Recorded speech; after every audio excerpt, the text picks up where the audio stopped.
안녕하세요. 저는 30대 후반의 전업주부인 딸라라라고 합니다. 남편과 함께 술자리에서 만난 것이 우리의 시작이었어요. 그 술자리에 참석한 제 절친의 대학 친구 중 한 분은 성격이 원만하고 친절한 분이었어요. 실제로 만나보니 그분은 정말 따뜻하고 모든 사람을 배려해주는 좋은 분이었고, 우리는 서서히 친해지게 되었죠. 제가 자란 집은 평범하고, 그래서 평범한 삶을 살 줄 알았다고 해요. 하지만 알고 보니 남편 역시 일반 회사원이 아니라 아버지가 경영하는 회사에서 어린 나이부터 함께 일해왔답니다. 능력과 성품이 모두 좋은 그 사람에 반해 우리는 3년의 연애 후 결혼하게 되었습니다. 남편은 참 좋은 사람이었지만 가끔 보이는 공허함에 마음이 기운 사람이었어요. 그러나 결혼하고 보니 그 공허함의 출처를 알게 되었어요. 사실 결혼해 달라고 해도 되나 많이 고민했어요. 난 고환에 다름없고 재산도 없어서 어느 하나 당신과 어울리지 않는다고 생각했거든. 가족과의 연락을 끊고 지내는 게 오래돼서 결혼하는 게 옳은 건지 모르겠지만 그래도 당신 곁이라면 이제까지 힘들었던 내 삶이 조금씩 제자리를 찾을 것 같아요. 왜 그런 고민을 하는지 모르겠지만 난 지금처럼 그냥 다정하고 배려해주고 싶어요. 당신이 먼저 생각해주는 사람이어도 돼. 말해주셔서 고마워. 3년 만나서 이제 알았네. 그동안 혼자서 애써 괜찮으려 노력했겠다. 남편에겐 형이 하나 있는데 어릴 때부터 참 많은 비교와 차별을 당하며 살았다고 했어요. 연애 때는 그저 어느 집이나 겪는 첫 번째 차별이라 생각했죠. 하지만 결혼 후에는 평생 어떤 차별을 당해왔는지 눈에 보이더라고요. 남편은 어린 시절부터 똑부러지고 영탁한 사람이라 아버님께서 남편의 고등학교를 운영한 뒤 남편이 성인이 되면 회사를 운영하도록 계획하셨다고 해요. 그래서 남편은 성인이 되자마자 대학교에 가지 않고 아버님과 함께 사업에 뛰어들었죠. 그러나 원래 머리를 쓰는 것에 대한 관심이나 능력조차 없던 아주버님은 식견을 넓히라며 보낸 대학교에서 술을 마시고 친구들과 노는 것으로 20대를 즐기며 살았습니다. 시부모님은 형제들이 각자 다른 삶을 살게 하셨어요. 친구들과 술을 마시고 노는데 바쁜 20대 초반의 남편으로서 시어머니의 회사에서 일주일 중 6일을 일하며 몇 년 동안 제대로 쉬지도 못하고 살았습니다. 아주버님은 단지 부모님의 돈으로 젊음을 즐기게 하여 바빴다고 하니 남편에게 너무 불공평하다고 생각했죠. 그러나 남편은 아버지의 사업에 종사하려 동성애자입니다.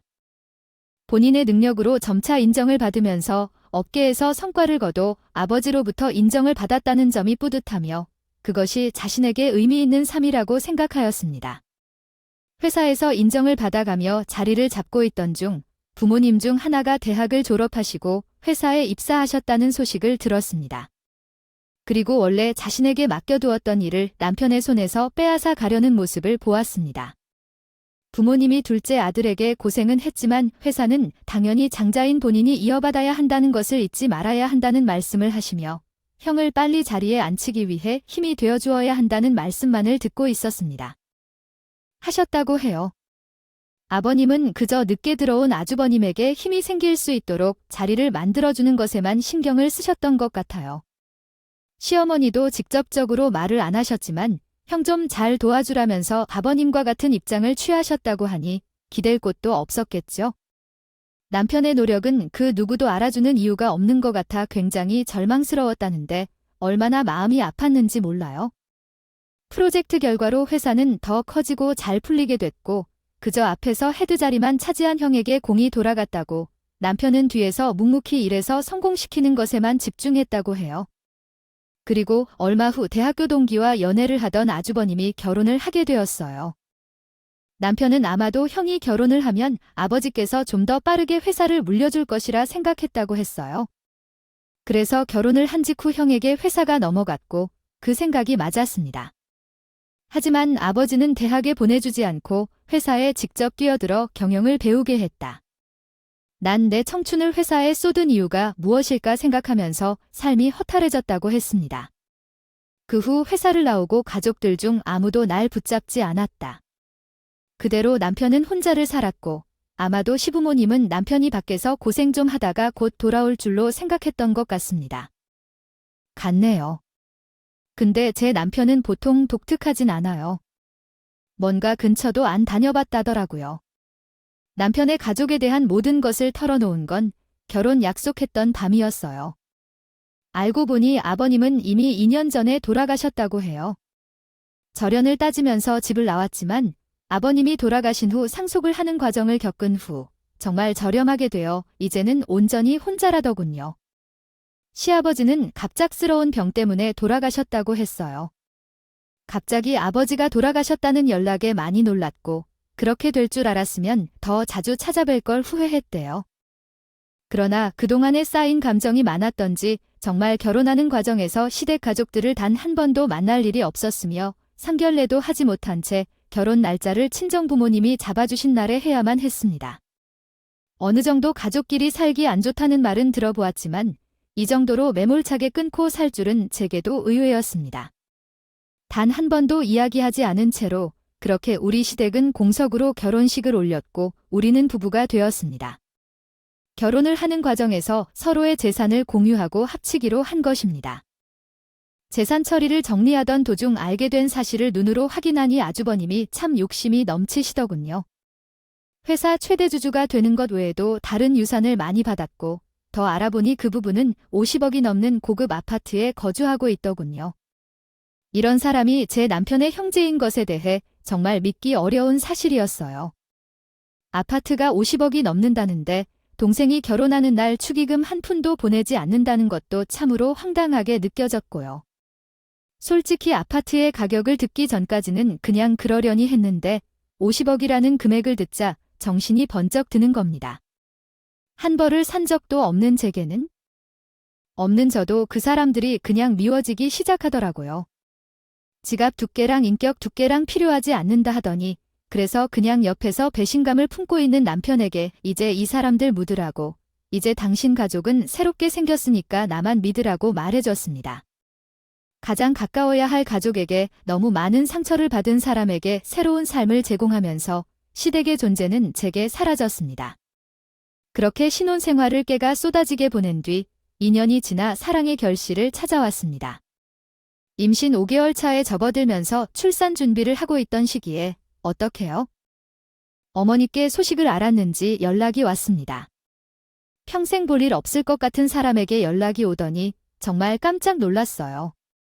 제가 아무리 본인 아들과 가족들이 멀어졌다 해도 가족은 끊을 수 없는 것 아니냐, 면서 한 번 볼 수 없겠느냐고 물으셨어요. 임신했다는 소식을 들었다며 며느리도 보고 싶고 임신한 것도 챙겨주고 싶다고 하셨습니다. 하지만 생각보다 다정하고 따뜻한 목소리에 궁금해졌어요. 이런 따뜻한 말을 하는 사람이 어떻게 다른 사람에게 그렇게 큰 상처를 줄 수 있었는지 확인하고 싶어졌어요. 그래서 남편께 이야기해볼까 고민 중입니다. 말도 하지 않고 시어머니를 만났어요. 반가워요. 이렇게 얼굴을 보게 되니 너무 좋네요. 우리 아들이 눈이 높은가 봐요. 너무 예쁜 아가씨라 깜짝 놀랐어요. 배가 많이 불렀네요. 5개월 됐다고 했죠? 입덧은 괜찮아요. 나는 우리 아들 임신했을 때 입덧이 심해서 고생했거든. 몸은 괜찮아요. 내가 너무 질문만 했나 미안해요. 이리저리 궁금하기도 했고 우리의 애랑 며느리 그리고 또 곧 태어날 손주까지 너무 보고 싶었거든. 네, 어머님. 그 이에게는 오늘 어머님을 만나는 것에 대해 말하지 않았어요. 저도 한 번쯤은 만나봐야 한다고 생각해서 만난 거예요. 남편은 아직 힘들 거예요. 생각했던 것보다 상처를 많이 받았어요. 아들을 생각하면 내가 입이 10개라도 할 말이 없는 건 사실이에요. 보고 싶어서 연락한 것도 있지만 염치불구하고 부탁할 게 있어서 만나자고 했어요. 난 남편을 떠나보내고 혼자 있는 시간이 좀 됐어요. 첫째가 이기적이라는 것을 알게 되었고 혼자 생각할 시간이 많아지니까 이제야 내 과거가 후회되는 걸 느끼더라고요. 우리 막내에게 너무 못된 부모였던 것이 미안해서요. 애로 가족들이랑 저렴하게 된 것도 결국은 남편과 내 잘못이 크다고 생각해요. 말인데 우리 사이를 다시 회복할 수 있도록 옆에서 좀 도와주세요. 손주가 태어난다 해서 너무 보고 싶고 궁금한데 이러다가 손주가 태어나도 내가 죽을 때까지 얼굴을 보지도 못할까봐 그게 두려워요. 미안했다고 사과도 하고 싶고 못해준 것도 더 하고 싶고 그런 기회도 주어지지 않을 것 같다고 느꼈어요. 시어머니는 시간이 흘러 과거를 돌아보면 후회만 남는다고 말씀하셨어요. 그리고 남편에게 미안하다 사과하고 조금이라도 과거를 바꿀 수 있기를 바라셨답니다. 형제 사이가 틀어졌다는 것도 결국은 부모의 잘못이라며 죄송하고 마음이 너무 아프다고 하셨어요. 진심으로 뉘우치는 모습을 보여주셔서 나도 마음이 가요. 그래서 관계가 조금이라도 회복된다면 남편의 상처가 조금은 치유될까 생각했어요. 그렇게 시어머니와 종종 연락하고 가끔씩 얼굴을 볼 정도로 관계가 되었습니다. 함께 지내면서 깨닫게 된 사실은 아버지가 돌아가신 후 어머니가 혼자 지내셨고 아버지는 그런 어머니에게 관심을 보이지 않은 것 같았어요. 하지만 어머니는 저와 연인처럼 지내시다 보니 우리 형제 사이도 다시 회복될 수 있을 것 같다는 희망이 생기셨나 봐요. 그래서 얼굴이 밝아지셨죠. 어머니는 아버지 대신 거의 모든 것을 형제에게 중점을 뒀다고 하셨어요. 본인 여자는 남편에게 남길 것이라고도 말씀해 주셨어요. 아버지의 유산은 적지만 남편이 받은 상처를 조금이라도 덜 주고 싶다고 하셨어요. 그래서 남편과 긴밀한 대화를 나누었고 몇 년 만에 남편은 어머님을 만나게 되었습니다. 어머님은 오랜만에 보게 된 남편을 보고 눈물을 흘리시며 여러 차례 사과를 하셨어요. 그리고 남편은 예전보다 어른스러워진 어머님 모습에 더 이상의 원한이 없는 것 같았습니다. 우리는 가끔 만나서 식사를 하고 서로 안부를 물어가며 지내고 있어요. 어머님은 가끔 우리 집으로 반찬을 보내시고 임산부에 좋다는 음식도 보내며 관계 회복을 적극적으로 추구하셨어요. 어머님께서 행동으로 보여주시는 바에 따라 남편의 마음도 조금씩 더 열리게 되었고 그렇게 저희 관계를 천천히 회복하고 있는 도중 뜻밖의 연락이 왔습니다. 안녕하세요. 제가 인사가 늦었어요. 그래도 명색상 같은 집안 며느리인데 통성명도 못하고 웃기다 그죠. 임신했다는 말을 들었어요. 축하해요. 그동안 못 챙겨준 것도 마음에 걸리니까 식사 대접할게요. 우리 집에 제가 어깨를 풀고 솜씨 좀 뽑아볼까 하는데 집에서 소소한 파티 어때요? 어머님은 좋다고 하시던데. 형님께서 최근에 임신하셨고 어머님도 다시 만나게 되었다는 소식을 들었더라며 축하한다는 연락을 받았습니다. 가족끼리 사이가 좀 틀어져 결혼 축하도 못해 미안했다고 하면서 임신이라도 제대로 축하해주고 싶은데 가족끼리 식사 자리 한번 잡는 것이 어떠냐라는 생각이 문득 들었습니다. 갑작스러운 연락이 당황스러웠지만 어머님과 잘 지내고 있는 중이고 어머님이 바라시는 것이 있으니 먼저 알겠다고 말했어요. 남편은 어머님까진 괜찮았어도 형은 보고 싶지 않다며 거절했습니다. 하지만 저와 어머님이 한 번만 만나보자며 조카도 둘이나 있는데요.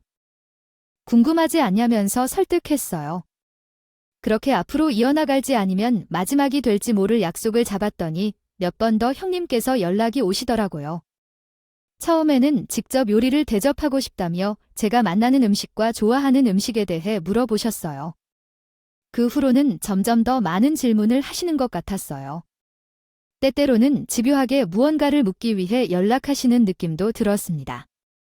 솔직히 저는 형님 목소리를 들을 때마다 50억짜리 아파트만 떠올려서 질문에 대답해 주었는데 대부분 어머님이 무엇을 선물하셨고 또 무엇을 주셨는지 궁금해하는 듯 했어요.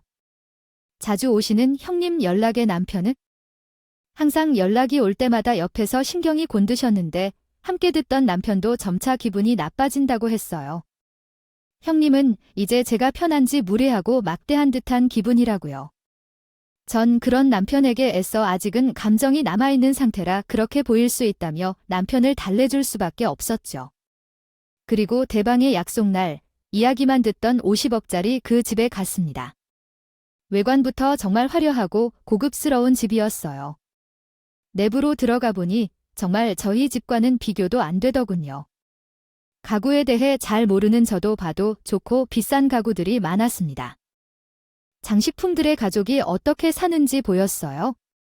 참으로 열받으면서도 한편으로는 남편이 안쓰러워해서 씁쓸했습니다. 같은 가족인데 이렇게 만들 수 있는지 참으로 너무하셨죠.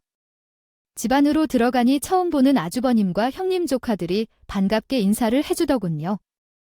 그리고 그 옆 식탁에 정말 신경을 많이 쓴 것인지 딱 봐도 정성스럽게 차려진 음식들이 놓여 있었어요. 가까이 다가보니 화려하기만 할 뿐 제가 먹을 수 있는 것은 몇 개 없었어요. 분명 전화로 제가 알레르기가 있어서 먹지 못하는 것들은 물어보니 알려줬는데 그 음식들이 뻔히 가운데 차려져 있었는데 더구나 본인도 딸아이가 둘이나 있고 출산을 해봤을 텐데 임산부가 먹으면 안 되는 매운 자극적인 음식들이 있죠.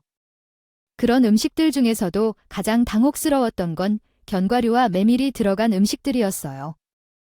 저는 견과류와 메밀 알러지가 있는데 견과류는 살짝 불편함만 느낄 정도였는데 임신 후 더 심해졌기 때문에 먹지 않은 음식이고 메밀은 선천적으로 심한 알레르기가 있어서 가까이 두지도 않았어요.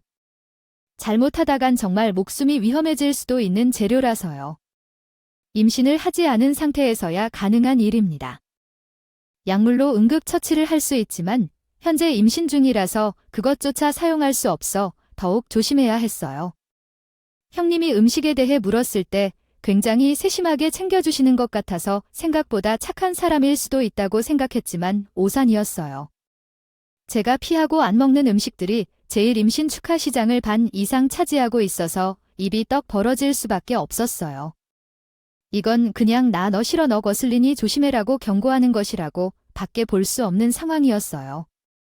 오늘 처음 보는 사람에게 왜 이러는 것인지 이해가 가지 않더군요. 동서 표정이 왜 그렇게 평범한 거야? 반말해도 돼? 얼굴도 봤지만 앉으라고 하고 인사를 나누며 많이 먹는 것을 좋아하셔서 여러 가지로 준비했어요. 특히 메밀 막국수는 제가 직접 메밀가루를 가져와서 만든 거예요. 맛있을지 모르겠지만 맛있게 드셔야 해요. 형님은 정말 아무것도 모르는 듯한 표정으로 식탁에 앉으라고 하셨어요. 그러자 제가 메밀 막국수까지 먹어보라고 권유하게 되었죠. 전 형님의 의도를 알 수 없어서 멍하니 서 있으면서 무슨 일인지 알아내려고 정신없이 고민했어요. 그때 화장실에 갔다 온 남편이 왜 서 있느냐고 물으면서 드디어 차려진 음식을 보게 된 순간이었어요. 남편이 자리에 앉자마자 남편의 손과 몸이 떨림이 시작되었습니다. 그는 분노가 크게 치솟는 것 같았어요. 제 어깨에 올렸던 손을 내려놓고 주먹을 꽉 쥐었습니다. 분노한 표정까지 새빨개진 얼굴로 입을 열었어요. 형수님, 도대체 이게 무슨 짓이죠? 우리가 먹을 음식을 어떻게 해야 할지 미리 연락했어야 했는데 이 사람이 먹을 수 없는 음식도 물어보았다고요? 지금 식탁에 있는 음식 중 반 이상은 그가 먹을 수 없는 것들이에요. 왜 이런 일을 겪게 해야 했나요? 화해가 아니라 저의 부족으로 제 와이프까지 무시하는 것은 너무 심각하죠. 방에 계셨던 아주버님이 나오셔서 그만해, 너 지금 형수한테 이러는 건 무엇이야? 말 조심해야지, 이라고 말씀하셨습니다. 기껏해야 와이프가 임신 축하한다고 몇 시간 전부터 열심히 준비한 사람에게 서울이나 지르는 말이야. 회사 나가서 뭐 어디 쌍놈들이랑 연이라도 맺었니? 애가 버르장머리가 더 없어진 것 같아. 고향도 없어지고 감히 누구에게 소리를 쳐? 여보, 앉아. 응, 나 괜찮아. 먹은 것도 아니고 다른 먹을 것들도 많아. 형님, 준비하느라 고생하셨겠어요. 잘 먹겠습니다. 감사해요. 축하 자리 만들어주셔서 전 그렇게. 식탁 음식은 손도 가위 되지 못하고 냉랭해진 분위기만 풀려고 노력하고 있었어요. 남편 또한 식사에 손도 안 대는 것을 보고 제가 먹을 수 있는 음식들과 물을 챙겨주면서 형님과 아주버님께는 눈짓도 주지 않았어요. 어머님은 씁쓸한 표정으로 앉아 계시면서 그 표정을 보고 혼자 속절없는 사람처럼 웃고 있으면 간간히 미소만 지으시더군요. 형님과 아주버님께서는 개의치 않은 듯 식사에만 집중하셨어요. 조카들이 없었다면 제 목소리만 울렸을 텐데요. 그런 가운데 갑자기 형님이 식사를 어느 정도 하신 후에 준비한 선물이 있다며 건네주셨어요. 형님과 아주버님께서 함께 고민에 돈을 모아보는 것이래요. 기쁘게 받아주셨으면 좋겠다고 하셨어요. 선물을 받고 두 분을 쳐다보니 내심 기대하는 눈빛이 있었어요. 어떤 선물이든 기쁘게 받아야겠다고 생각하며 상자를 연 순간 전 굳어져 버렸어요. 상자 안에는 어디서 유명한 브랜드의 메밀베개가 들어 있었습니다.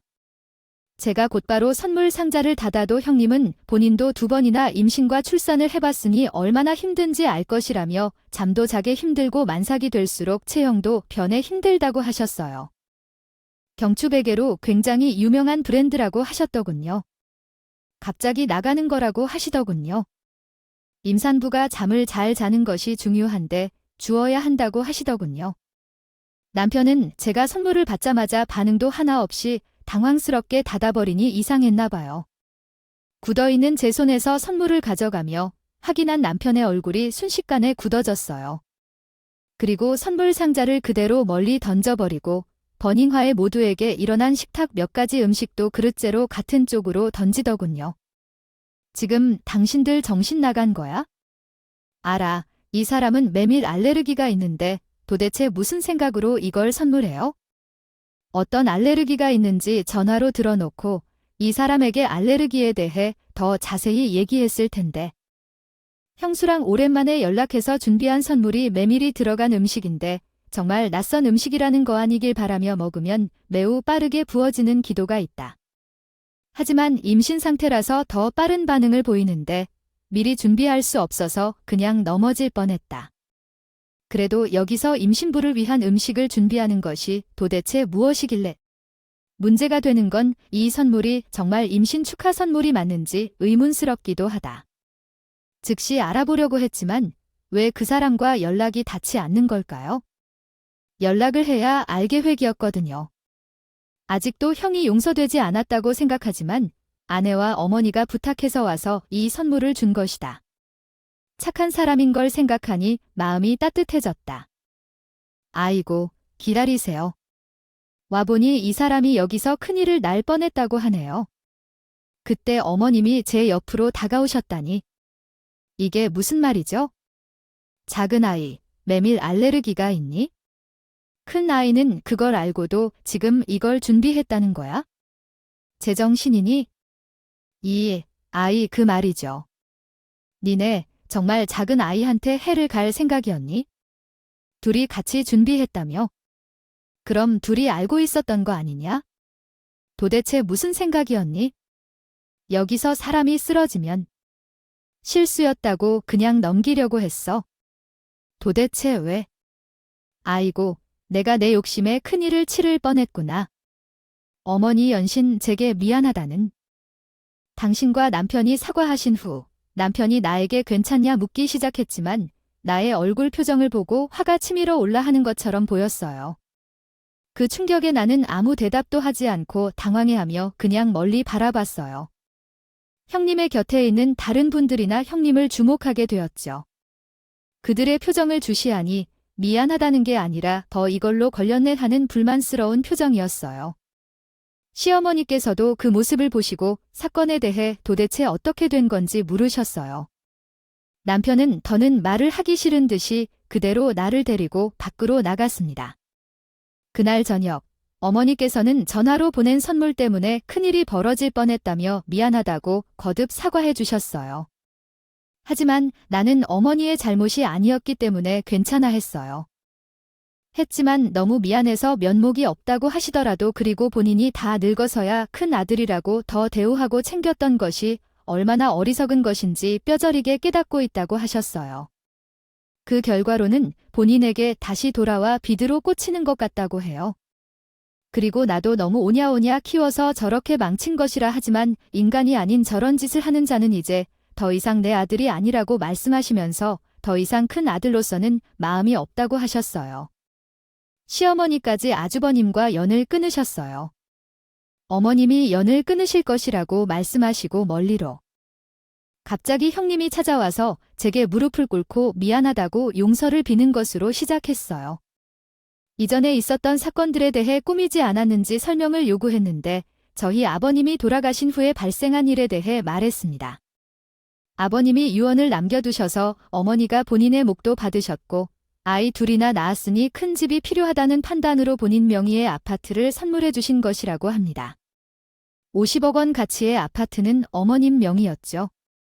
어머님께서 명의를 넘기지 않은 이유에 대해 형님이 설명했지만 그 사건이 발생한 이유에 대해서 언급했었어요.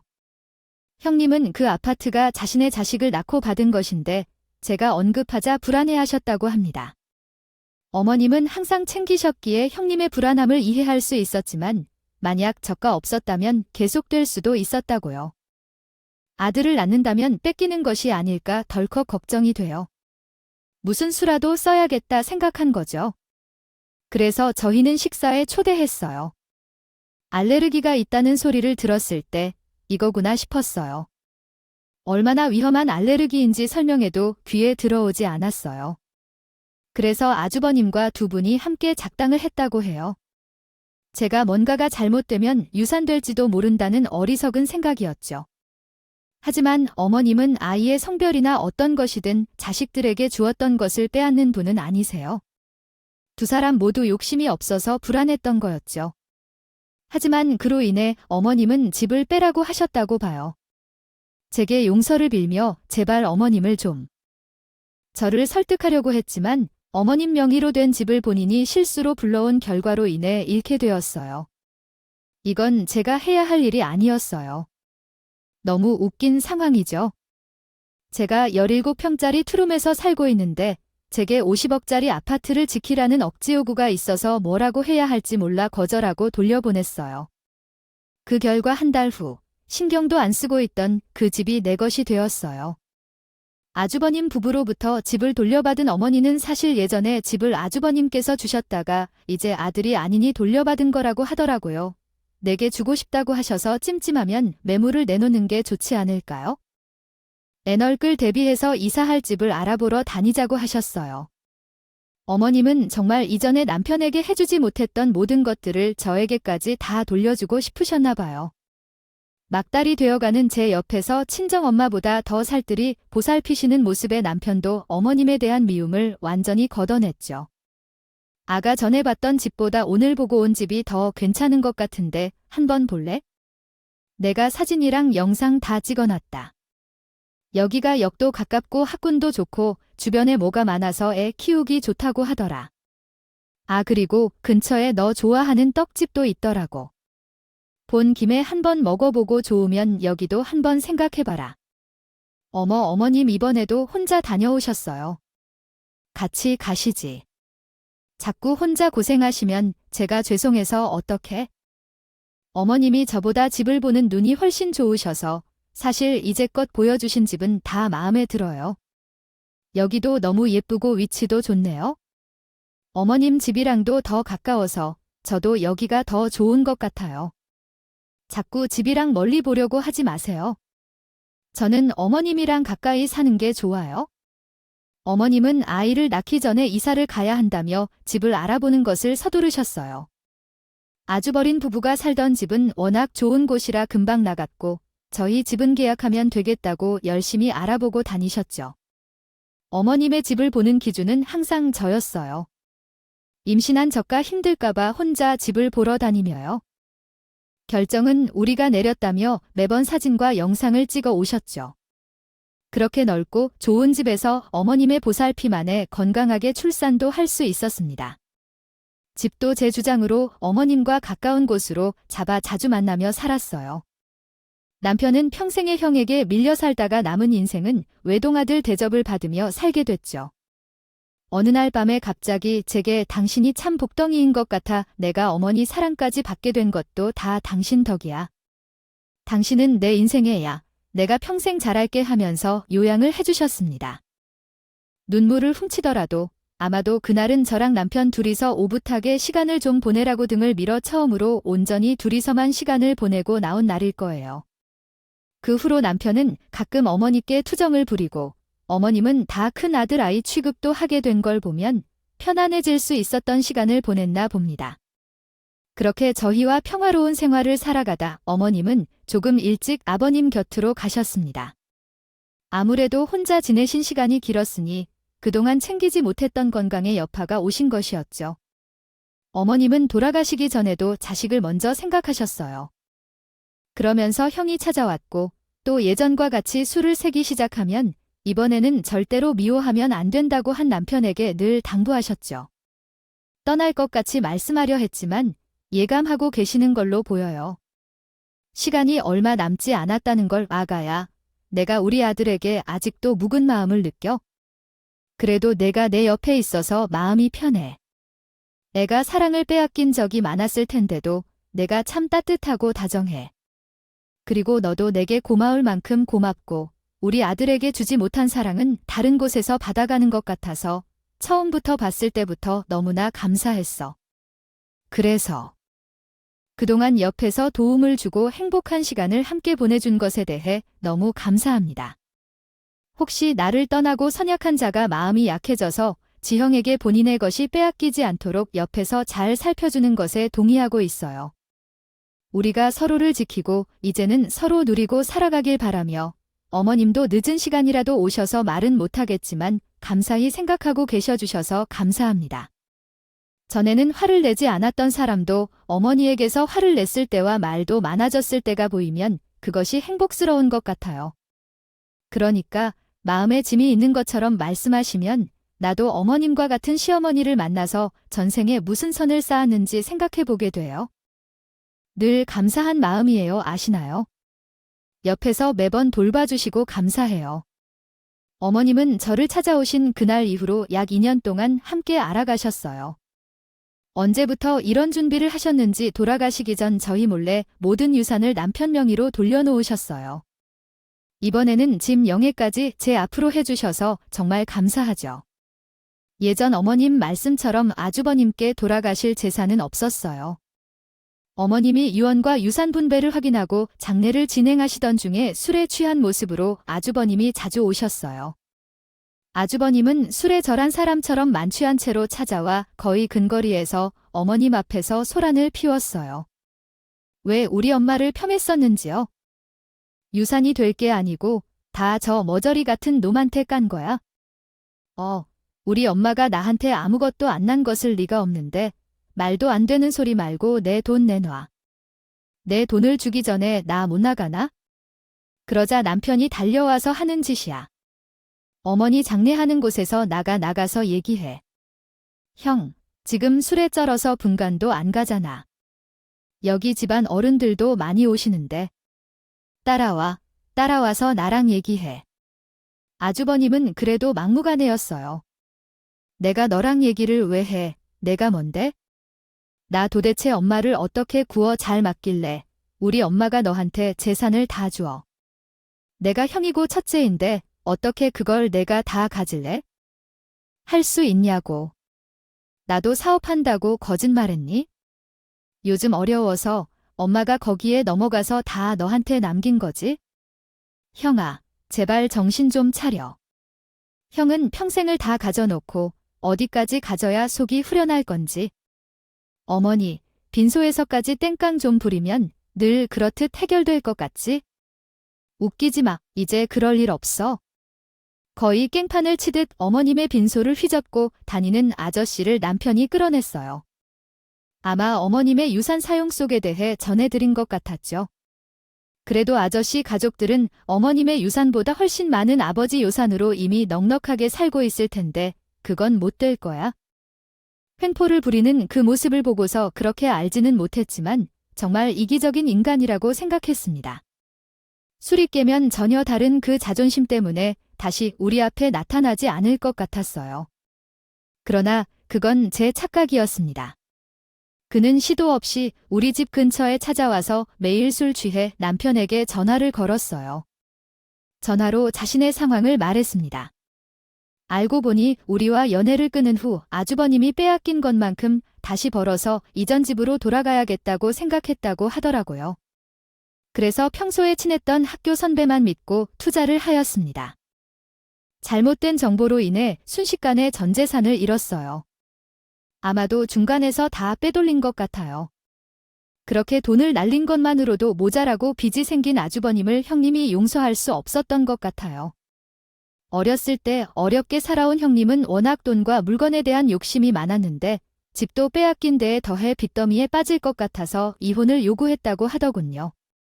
이대로 쉽게 이혼하면 재산도 나눠야 할까 걱정되어 형님은 이혼 소송을 진행했고 아주버님에게는 아무것도 남지 않게 되었어요.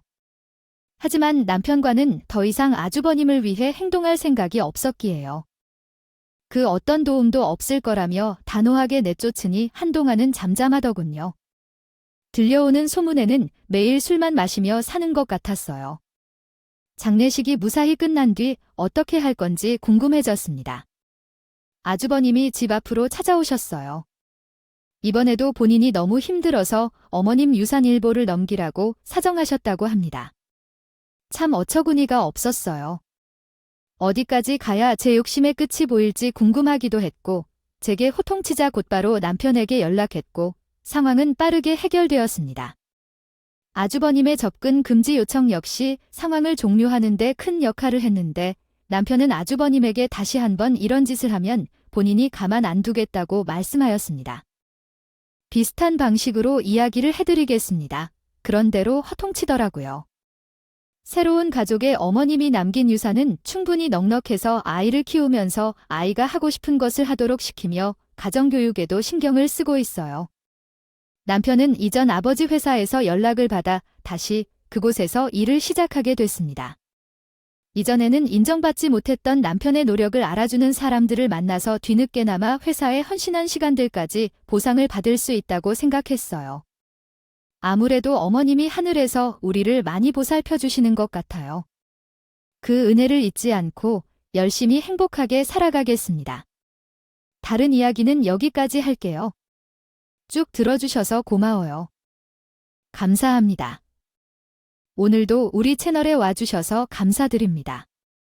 더 좋은 이야기로 찾아뵙겠습니다.